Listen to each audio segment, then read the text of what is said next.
Welcome to another episode of Tough Talk. You know, today you have an opportunity, man, to come out my house, you know, and come talk to a great friend of mine, man. You know, a great friend of mine who's been a great inspiration for me.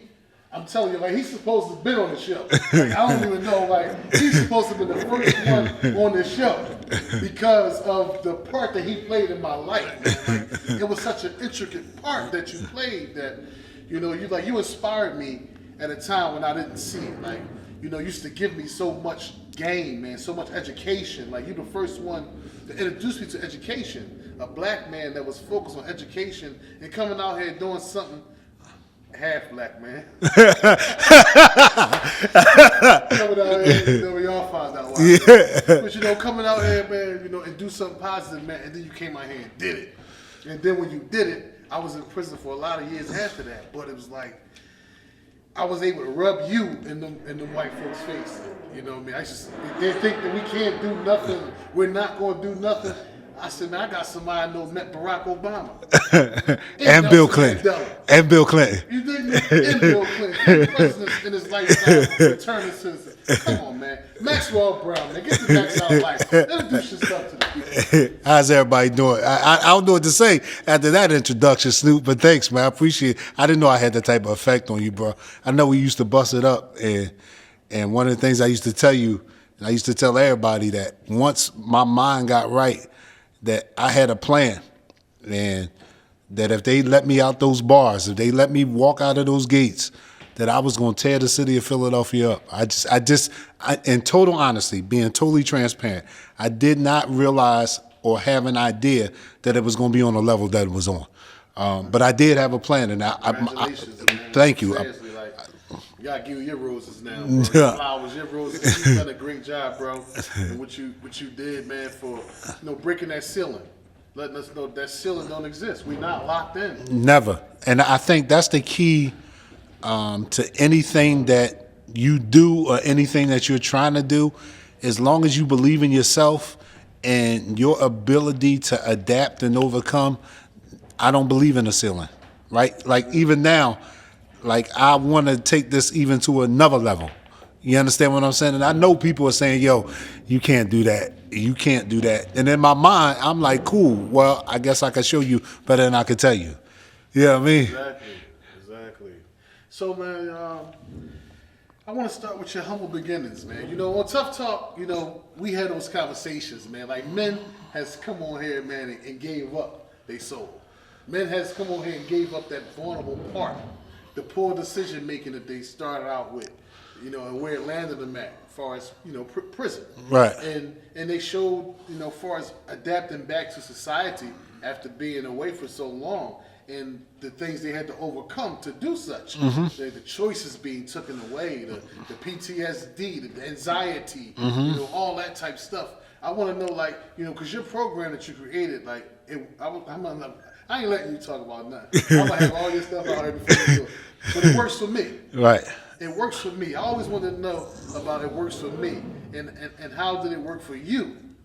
For the people that's listening that may need that to get past that hump, man. Well, it's ironic that, and I tell people this all the time. They say, where'd your program come from? And when I got locked up, I got locked up for murder. And when I got found guilty, the judge was like, what you got to say? And I said, Your Honor, you know, if this dude wouldn't have done that, I'd have never killed him. So if you're going to hold somebody responsible, hold him, don't hold me. He put me in this position to do what I did.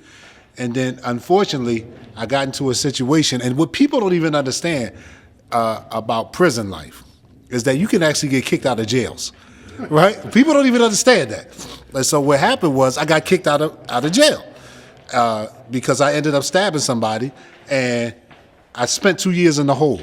And I called God the mad scientist. I said, because when I went in front of the hearing examiner for the stabbing, 5 years later, I'm 100 miles away from home, and I'm still going through the same stuff. And the hearing examiner was like, what you got to say? And I said, if this dude wouldn't have, and I stopped. And it was a revelation that came in my head like, dog, like, you just gave the same speech when you got found guilty for the murder. Like, when are you going to stop? And they gave me 2 years in the hole. And when I went back into the cell, I looked in the mirror and I asked myself, who are you? And I couldn't even keep my eyes trained on the mirror because I was embarrassed. And I spent the next 2 years writing about every experience I ever been through, everything that I've been through, and I realized that I was suffering from insecurity and low self-esteem. Because when I was 8 years old, my mom took me to the police station and left me there. And she told the police, if you make me take him home, I'm going to kill him. And at that point, my life lost all value. And because my thought process was that if my mother didn't want me, why would anybody else want me? And so if I walked in the room and the person looked at me, I didn't think that they were looking at me for anything good. And I instantly got an attitude. And let me ask you this. You ever walk in a room and see somebody you don't like and say, damn, there go that nigga Maxwell, man. I hope that nigga Maxwell, my man, what's up? But right? You can't do it, right? Because it leads, you can't have a positive reaction when you start with a negative thought. And so when you start with a negative thought, you're going to get a negative reaction, which is a negative behavior, which is going to lead to a negative outcome. And so you have to stop it. Yes. And so for me, I had to stop and internally recognize who I am as a person. And it works for me, focuses on knowing yourself, patience and discipline, accountability and responsibility, environment awareness and self-respect. All things you can control. And once I realized that I had control over my life through my actions, attitude, and behavior, everything changed. Everything. That's in the nutshell, that's what and let me be clear about this. I wasn't writing a program when I started writing. I was actually writing to save my life because I was mentally and physically drained. Like I just couldn't do it anymore. And you can't beat everybody. You can't fight your way out of every situation. Everything is not always somebody else's fault. And once I figured out what my issues were, it allowed me to move forward. So that's what the program is about. Like you freed yourself. Totally. Freed yourself. Totally. I did not start sleeping good until I got out everything I needed to write in that letter to my mother. That's when I started sleeping good. That's when I realized that it wasn't about me, it was about her. It was about her issues. It was about what she was dealing with. And actually, I put me and my mom in an algebra equation. And I said, if you take me and you remove me and you put somebody else there, what's the probability of the same thing happening? It doesn't change. Mm-hmm. But if you take my mother and you remove her and put somebody else there, things can change greatly. So my mom was the common denominator. And once I understood what the common denominator was, my life changed. Wow. That's deep. That's well put, man, the way that you put that. Because somebody out there, man, could definitely benefit from that. Because a lot of times we think that we're unique when stuff happens to us in life, where it's somebody out there that may have happened to. No, absolutely. You know what I mean? No, absolutely. I think one of the things that, especially when you're dealing with kids, kids don't see the world like we as adults see the world. Kids see what's around their world.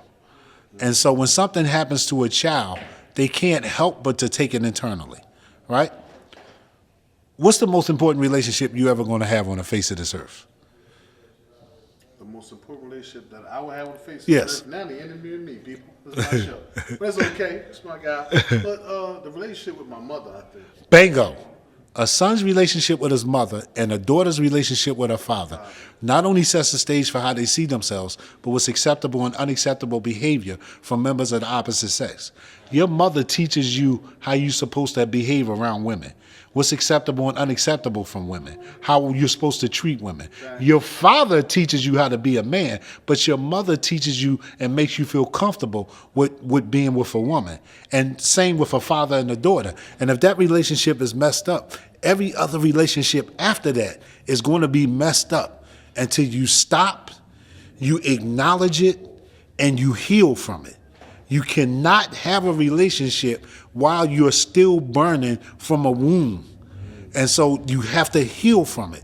You have to give that feeling a voice.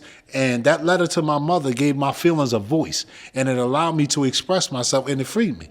And so if that relationship is messed up, every other relationship after that is going to be messed up until you do those things. This is that tough talk, man. This the tough talk that I was talking about, man, that we come on here and talk about, man. Men showing their vulnerability. Absolutely. And a lot of women, the viewers, are appreciating that they got black men coming on here being vulnerable. Take that layer off, man. I cried, man. I've been hurt before. I've been abandoned before. And these are a lot of issues of these young guys that's running the street right now.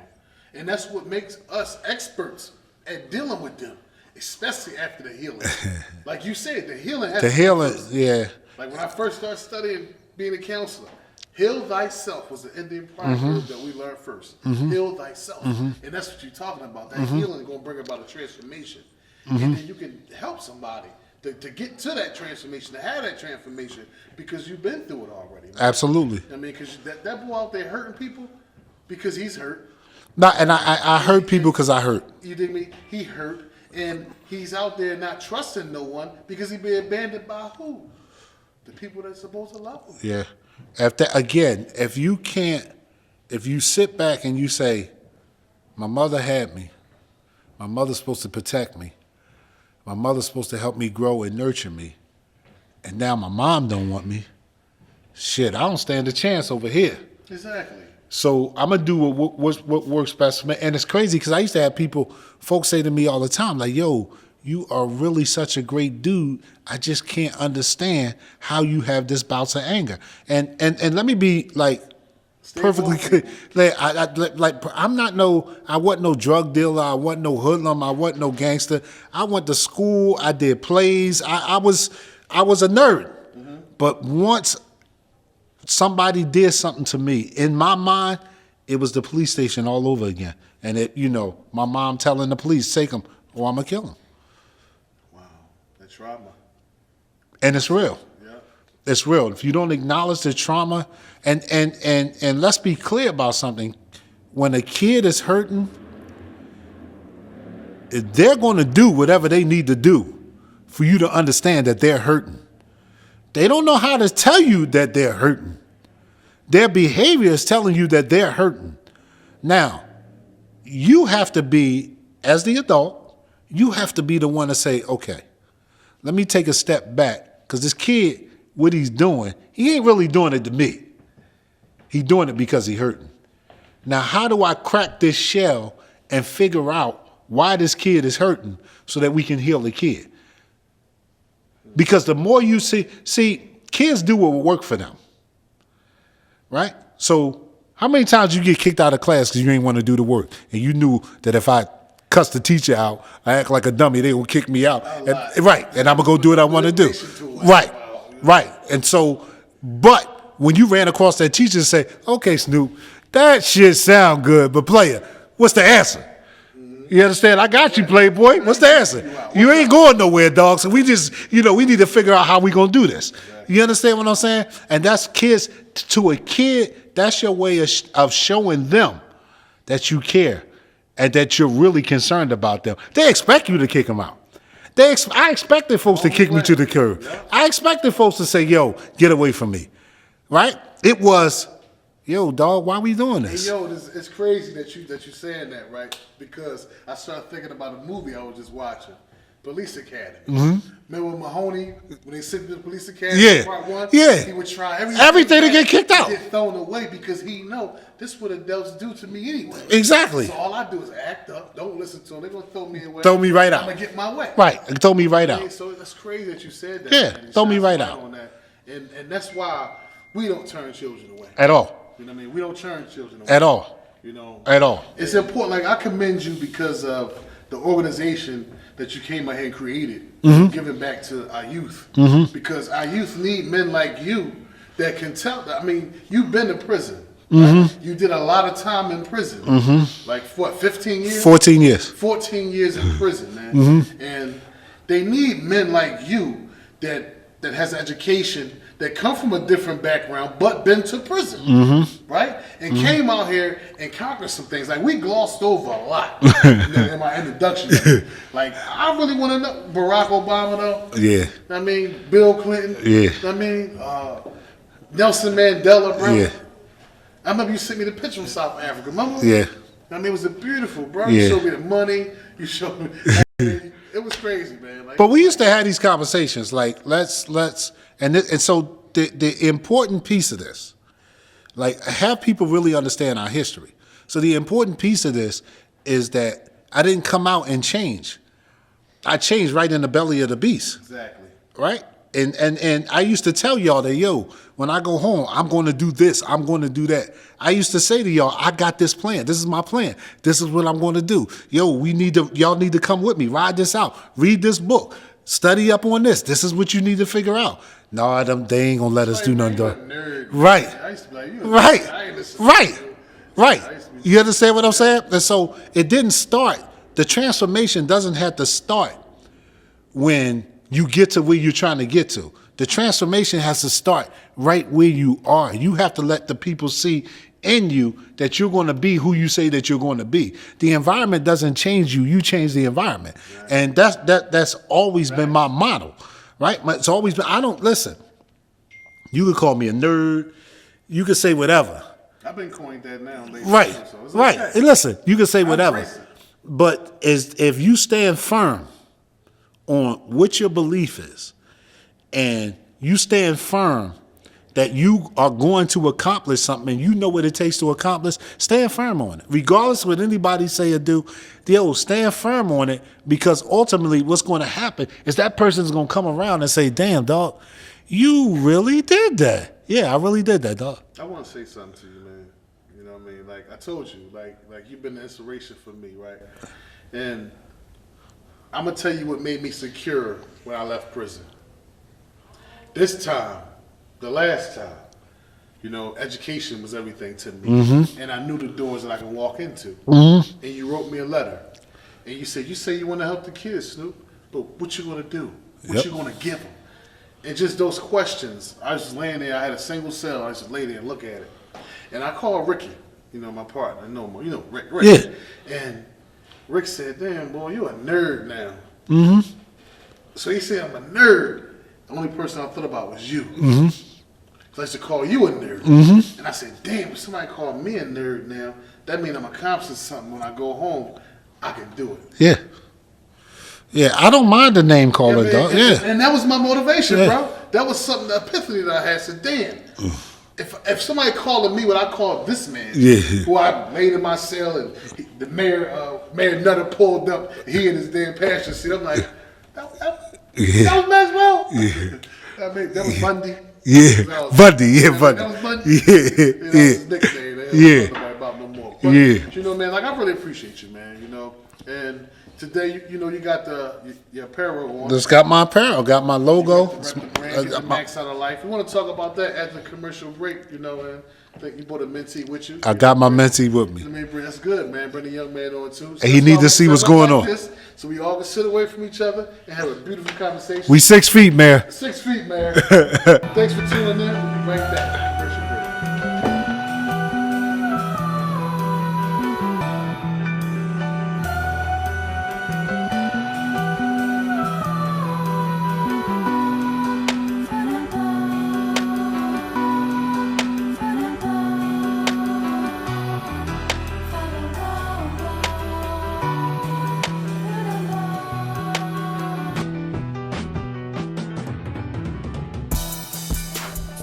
Welcome back to our episode of Tough Talk. With my man Maxwell Brown, get the max out of life. Today, this is what I was saying before I went to my break. Why I commend you. I put up to the studio and you got a young man with you. You know what I mean? and this is what it's about. Giving back to the young men. And let me say something before we get into you, young man. Because I told you I wasn't even ready to bring you on yet. I gotta keep talking about my man. I gotta keep giving him his flowers, man, his roses. I love you, man. You know what I mean? But it's like people don't like. A lot of people may not like him, right? Because of his perspective, right? And he told me something. Because I focus on working with the guys that's in the street, the guys that shooting everybody up and out there selling drugs. And he told me, Snoop, this Tough Talk, young boy, you know that, right? But I ain't gonna say what I usually say. He was like, Snoop, F them. Get the kids that want the help, that need the help. Y'all keep overlooking them. And that's where that came from. So when I start saying that to y'all out in public and in my public speech, talking about reaching back to the kids and saying, hell with those in the corner, kill yourself, send y'all kids to us, because we're going to raise them and cultivate, nurture them, and give them incentives. You know what I mean? That's where I got that from. You know what I mean? And a lot of people don't like the man because of the way his perspective. You know what I mean? But he told me, man, I can't risk my life on criminals. My career can't be based on the success of a criminal At all. if he want to go to jail or not. I mean, so that was something that touched me, bro. And I just want you to listen to him, man. Like, really respect his opinion. He's very opinionated, but it's all good. I'm telling you, bro. How old are you now? 16. 16. I was 19 when I met him, and he used to give me so much stuff. But before I even go on with that, man, I want you to introduce yourself to the people, man. Tell your girl hi. You know what I mean? You're a Tough Talk. Welcome to Tough Talk. Walk the walk.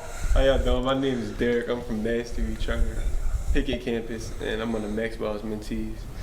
I'm real passionate about football, specifically the middle linebacker position, where I really dominated. Okay, that's beautiful. Football. So, okay.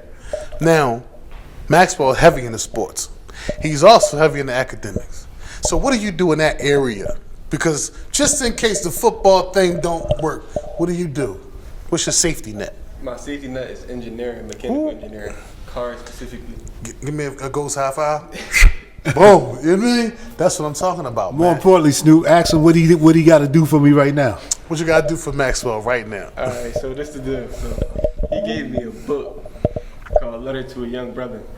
And he told me if I read the book, he'll give me $50. And when he gave it to me, he said, if the money don't motivate you, I don't know what will. And I was like, you're right. What's the author name? Don't look at him. Dude, Don't look at him. See? Listen, I just read the book. I ain't No, you got to read who the author is. See? Hill Harper? Hill Harper. Beautiful book, bro. I had it, read it. Yep. Hill Harper. Hill Harper. You read the whole book? No, not yet. Not yet? Great book, man. Get into that book, you know. Thanks for coming on, man, again, you know, and thanks for, you know, being patient enough with Maxwell, man, to help you, man, to be your mentor, you know. And that's what I say. A lot of us got to be humble enough. And that's what I call humility to me, is being able to take directions. I mean, because I don't have all the answers. When he met me, I had all the answers. All of them. All the answers. 19 years old. I was 16 when I went to prison. I was sentenced to 10 years. You know what I mean? And y'all never even heard my story. Somebody got to come interview me. Yeah. They never even heard my story. But I did 10 years from 16 years old, man. And that's when I met Mr. Maxwell, man. And I think that, you know, if you continue to watch our show, you would see that it's men on here that made poor decisions early on, but wind up going back to what they wanted to be anyway. Like, if you start out on an education and wanting to be this, don't let nothing discourage you from that. You But know what I mean? also, Snoop, so this is important because we made poor decisions, but those decisions were based off of negative thoughts and negative behaviors and the perception of what we thought manhood was supposed to be, or the perception of what we thought we were supposed to give folks out in our community. Because vulnerability wasn't something that was big for us. I'm not being vulnerable. If I'm vulnerable, then you think I'm soft. If you think I'm soft, you might try me. If you try me, you're going to take something from me. You take something from me, he going to take something from me. If he takes something from me, he going to take something from me. So I got to project this image that no matter what, I'm cut from a cloth that says that I would destroy you by any means necessary, even if it ain't in my heart to do it. And what he's trying to tell you is that that's played out. The easiest thing for a person to do is if you do something to me, I chop you down, I go sit in jail, I know I'm going to eat every day. I might have to chop a few cats down in it, but I'm going to get that respect after I chop them down. I ain't got to worry about sleep, nothing. Where I'm going to eat, sleep, nothing. But the people that are hurting the most are my family, my friends, people out in the street now because I got to call them for money, everything. And so it's easy to commit a crime and go to jail because now I'm good. I was good for 14 years. I ain't had to worry about nothing. The hard part is coming back out into society and then mending your fences and building those bridges that you destroyed and acknowledging the people that you hurt that I didn't have to do that.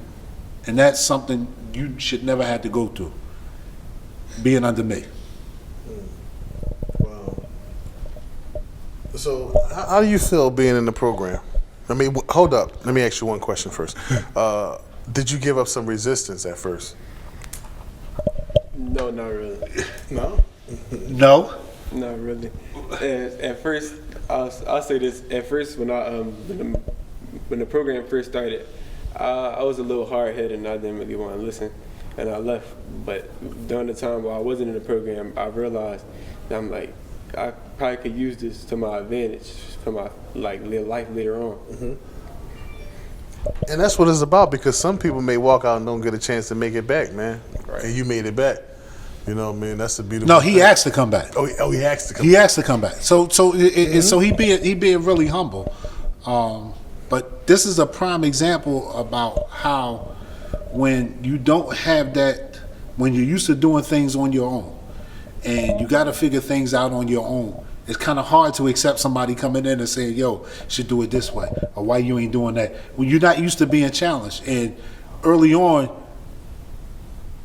he was not disrespectful. So let me be clear about this. He was not disrespectful. It wasn't, no, I ain't doing this, no, I ain't doing that. But my life experiences showed me in my head, damn, young boy really don't like me.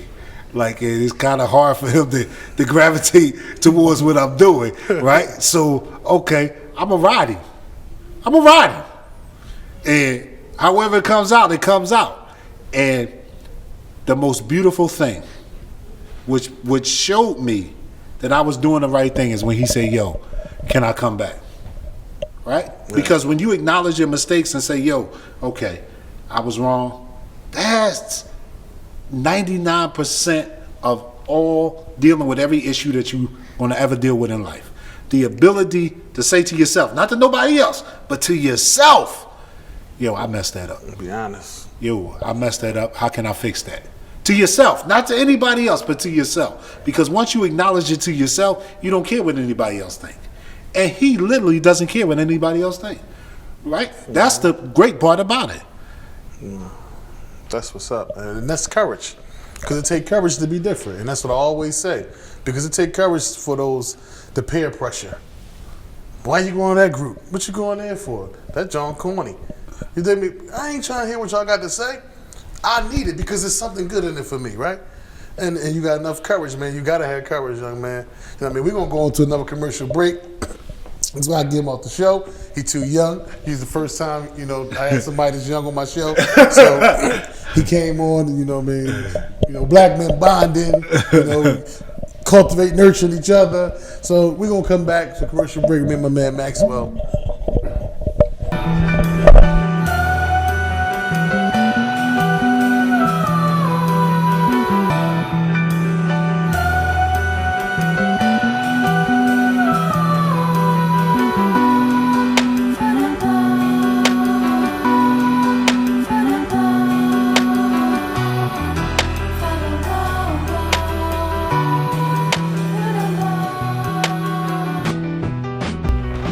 Welcome back to Tufftalk, man. My man Maxwell Brown, man, coming through. Man, I really appreciate you bringing the young man through, man, to show you putting in that work, bro. Ain't no question. I commend you for that. No, ain't no question. Yes. You got to walk the walk. Too many of our young folks hear people talk the talk, but you got to walk the walk. And to be totally transparent, the only reason why I'm on your show is because you walk the walk.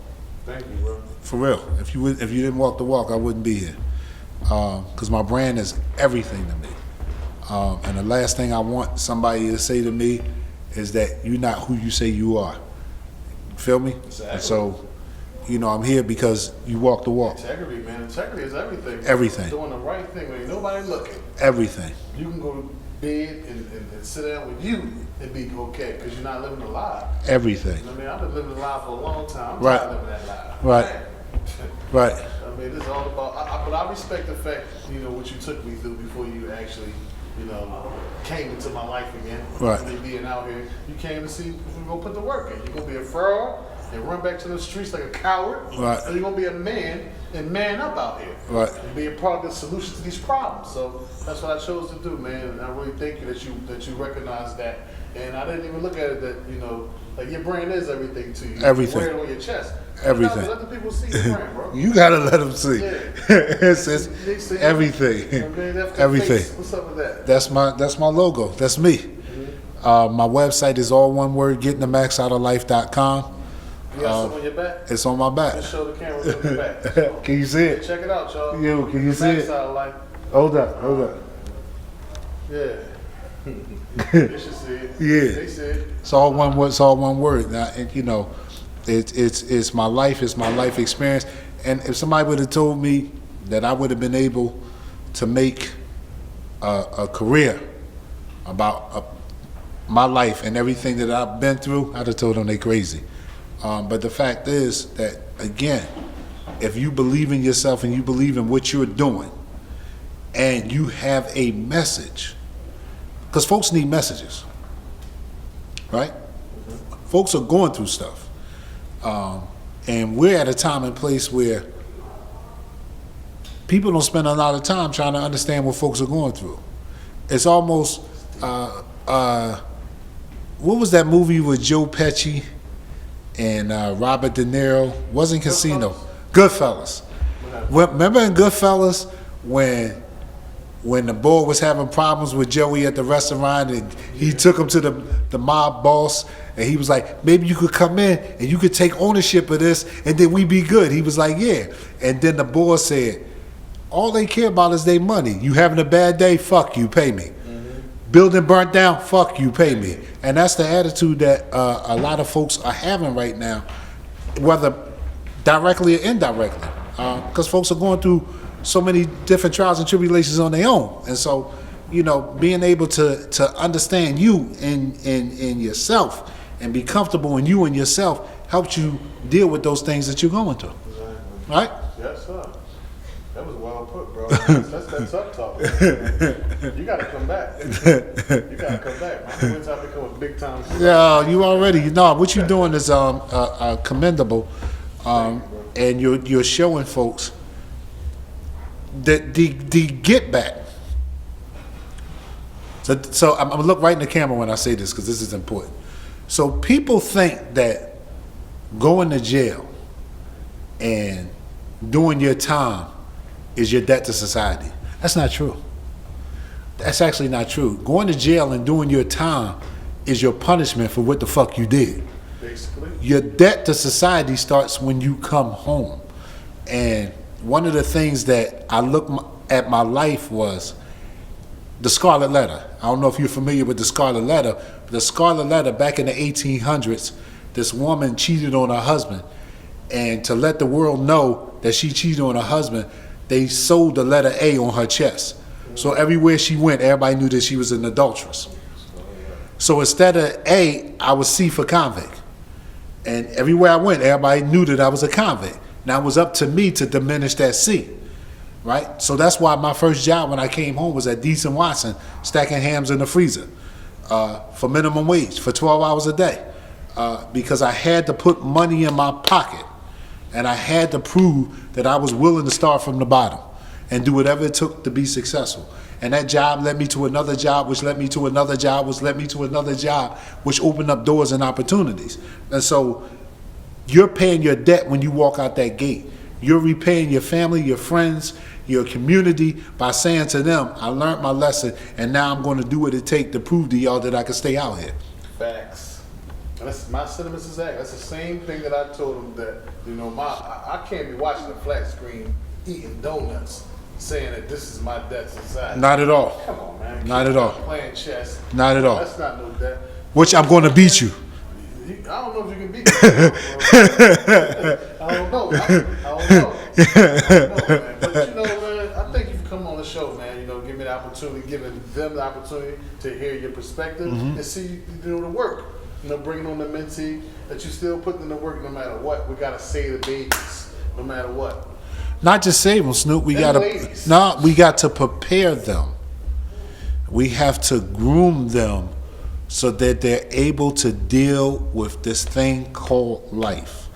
And we have to, if you're going to create change, you have to show that change is possible. And we're at a time and place where everything that we want is right at our fingertips. We just have to show them how easy it is to get them and to get it.